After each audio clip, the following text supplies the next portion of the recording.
Back at it again here with another video with the Invest for Tomorrow. To the first time viewers and investors, welcome to the channel. To all subscribers, welcome back. I'll ask for returns for you guys to smash that like button. Let's see if we can get today's video over 30 likes. And here we are with the SPY, the S&P 500 index, hitting a dip area, right? Based off 42 vision. Complete transition is dip area, white with red borders. Strength areas, which is the rip area as we call it, is bright green. And then the transition from the rip to the dip back towards white with red borders of extreme weakness. And we're retesting here the lows of June, and we've even hit new lows. But what's interesting is that we're fighting there, right? Like, we're not going much lower. We're only going a few dollars below it, and we need to see how things are going to play out going into next week. This is a huge week moving forward and a huge month in general, right? How is the next rate hike going to look? How is CPI going to look? I mean, we have a lot of question marks, right,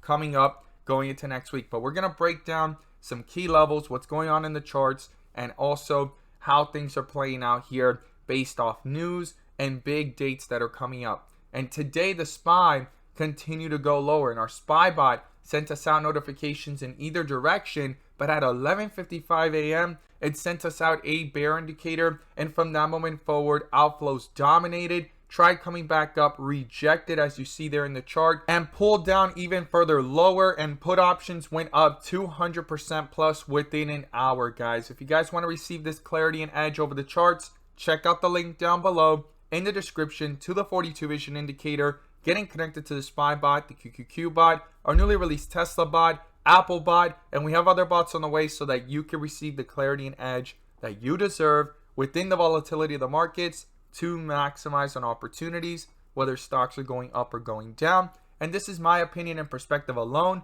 Volatility is here to stay, and to be able to maximize within the volatility, having a clarity and edge makes all the difference. And it does not have to be 42 vision. But if you find value in what we share here and would like to become part of a growing community of investors all looking to learn and grow together, check out the link down below in the description to the 42 vision indicators and our bots. So as I stated, the SPY here coming back down to a dip area, and in the bigger picture, this is based off the 1-day chart, right? We've done a complete transition, and the question mark is, could it do a huge double bottom, which is that W effect from this area, right? Every single time we tend to double bottom, there's been a bounce right there, and then you have one right here. It's not exactly the same, but it went up, down, and it popped back up. The question mark is, will this one do the same? And we need to break down the key levels to watch, support and resistance, and then key dates that are coming up that could affect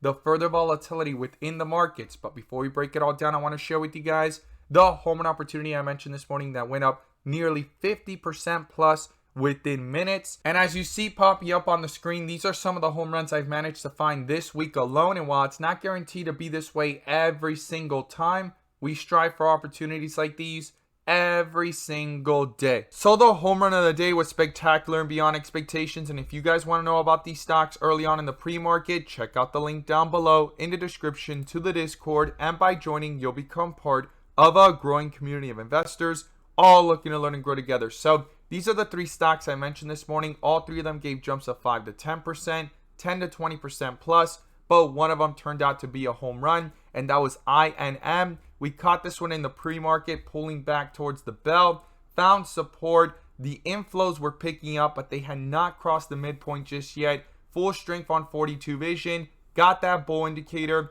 The inflows crossed the midpoint with full strength, and it gave a highest point of 40% plus, guys, within minutes to an hour. If you guys want to know about these stocks early on in the pre-market and receive this edge and clarity over the charts, check out the link down below in the description to the Discord, our 42 vision indicator. We look forward to having you join us, and we strive for opportunities like these every single day. So here we are at the SPY, the S&P 500 index, and as I talked about earlier, this whole entire week we were in this range from 360, right, all the way up towards a resistance of about 370. And if it didn't break out above it, it would keep rejecting, and that's what's happened. But every time we've came back down, we try to come back up. And today we've actually broken out of that resistance and support area, and the support was the lows that we recently hit of 360, 359, and here we are hitting new 52-week lows at 357 after market hours. And this is important because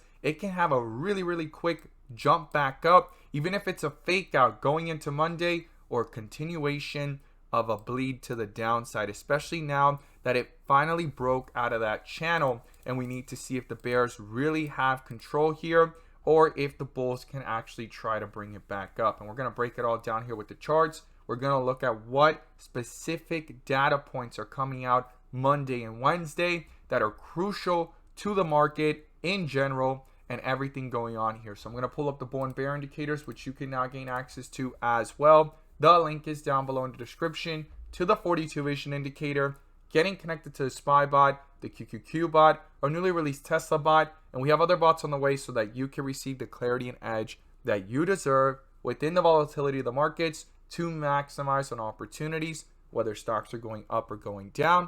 And you can now join the members using these resources to maximize in either direction by receiving this clarity and edge over the charts. And in today's video, I'm going to pull up the inflow versus outflow indicator, which adds that extra layer of confirmation and gives us that edge within the volatility. Slots are now open for those interested. The link is down below in the description. So here we are with a bear indicator, and outflows actually crossed back down on the 30-minute chart, guys. It was actually ranging here, trying to bring itself back up. You could see that sideways action there. It got a bull indicator. The inflows crossed, but they weren't strong enough. Quickly rejected, and it got canceled by a bear indicator here, guys. And the outflows let us know way up here at 363. The bear indicator popped up as an extra layer of confirmation at 361. And the transitions were happening going into weakness on 42 vision from dark green back down to the dip area here of white with red borders. Now, the outflows have slowed down. This means that we need to watch this because look what happened the day before, right? On Thursday, they slowed down, came back up towards green, even though it hadn't crossed. That's why the stock wasn't really going up crazy to the upside. But these inflows were trying to cancel out those outflows. And the next day it slightly crossed, but not enough to hold itself up. Fell below it early on in the day, tried coming back up again, and rejected really fast. That's what this is all about. Having that clarity and edge to maximize and understand what's going on. But when you zoom out, this is the tightest spot of bull and bear indicators that we've had in days, right? The last several days, it's been pretty clear here when these bull indicators popped up and those inflows actually got upwards, and then once they got canceled and crossed, these bear indicators came in to cancel the whole entire bull indicator momentum. And this bull indicator was probably the strongest bull indicator we've had all week, which was September 28th, followed by those inflows that were pretty strong to the upside, and it lasted nearly all day. The next day, same thing, which was yesterday, Thursday, September 29th. Those outflows right at the bell, they dominated all day. That bear indicator popped up early on at around 8 in the morning, and it pulled down all the way to a new low here. And here we are fighting and ranging and now breaking out of this consolidation. Now, what's the big days coming up next week? Well, the first one is Monday, okay? Monday is super important, as you see popping up here on the screen, because we have manufacturing ISM, and the number that's expected or forecasted is 52. Anything below 50 means a slowing growth, and anything above 50 means that things are still kind of active. But anything below that number will be important to watch. The markets are going to have their eyes on this big time. Now, after Tuesday comes Wednesday, and on Wednesday we have non-manufacturing ISM, and that's expected to be 56. Anything below that could actually stir up some type of volatility. Anything above that as well, we'll need to see what's going on. But these are big days. These data points are going to be important. And then on Friday, we have other data points to look at. We'll talk about that next week.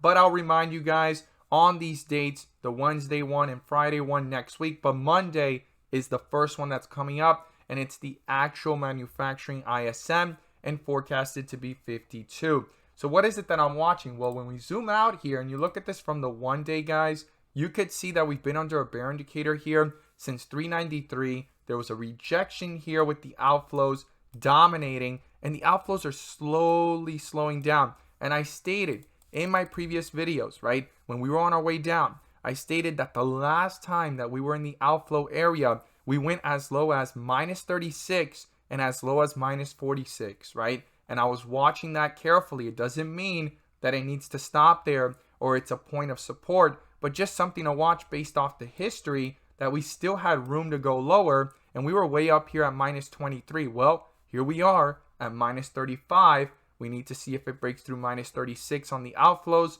or even tries to test minus 47 again or lower than that, right? Another thing too is in the last several times that we've fallen, we've had about 3 to 4 of these back to back, Y with red border dip areas, which is extreme weakness. And this time we've actually had a total amount here. If you do the math, there's 4 right here and there's 3 more. So that's 7 of them back to back. This has not happened in a long time. Every single time we've had about 3 or 4 of them on our dips this whole entire year. This is the most dip area weakness or extreme weakness as we call it that we've seen in the charts on the 1 day, and we're getting pretty close to the areas of the outflows that we previously touched and bounced from at the June lows, and we're actually near the June lows. Very, very interesting. Now, when you zoom out even further and you look at this from the 1 week though, we have a lot of room, guys. The most that we've ever seen on the pullbacks here for the 1 week was back here on the 2020 crash, and this went as low as minus 87. And the most recent dip crash that we went on for a whole entire 6-7 months to the downside with that first bear indicator popping up in January and those outflows crossing was all the way down here at minus 62, and we're right now at minus 21, guys. There's room based off history and what we've seen. A lot of people are talking about we could test 350, we could test 340, and if both of those get broken through, even towards 324, 25, and I've talked about this in previous videos, and we hit 2 dip areas based off the 1 week here and bounced back up. And when this bull indicator popped up, I always stated, yes, those inflows crossed, but not strong enough to actually hold itself up, because quickly right after, it actually got canceled here with the outflow starting to dominate, and it pulled back down and it crossed it. Now we got a bear indicator here in the process, and the last time we got a bear indicator, it lasted for several months and weeks. So something to keep in mind from where we're at right now and how much more room there is here. And when you zoom back out and go all the way towards 2007, 2008 crash, it lasted one single bear indicator from 2007 to 09 in April. And then here from 2000 to 2003, this is the one area that it reminds me of that we were in right now, where a bull indicator popped up and quickly got canceled by another bear indicator. And that lasted for another several months until things finally bottomed out from way up here at 02 of April to May, April of 03. And this right here is what I've compared to our current weekly chart. When you actually look at it, you could see here how quickly that bull and bear indicator got canceled, and we're back below those outflows dominating and a bear indicator again. Now, how long does this bear indicator last? We'll have to see. It could be near the bottom. We could test new lows and find a bottom soon. It just depends how fast this is all going to play out and what's going on when it comes to the charts, guys. Because right now at these levels, when you look at it, it's going to be super important to keep in mind that right now in the volatility on the 1 day, it still has room to go lower. On the 1 week, based off history, it has room to go lower, especially the 2020 crash, how much outflows there was and how fast it happened at minus 86. And recently this year in June was minus 64. And if you zoom out and go to the 1 month, in the history of outflows, this has been a pretty big amount, right? But we're just right now about to touch the 2020 outflows, and based off 2007, 2003, we went as low as minus 52 and even as low as minus 60s, guys. And when these bear indicators have popped up, they have lasted for several weeks to months, but once those bull indicators popped up, they've lasted for several years, guys. So we're going to be watching this very carefully here. And if you want to receive this clarity and edge over the charts, to maximize within the volatility. We have bots that track the 5-minute, and you can also go off of whatever chart time frame that you feel most comfortable with to maximize, because I believe volatility is here to stay. It's not going anywhere, and you'll be able to join a community of members that are looking to learn and grow together and maximize in either direction by receiving this clarity and edge. Once again, the link is down below in the description to the 42 vision indicators and the inflow versus outflow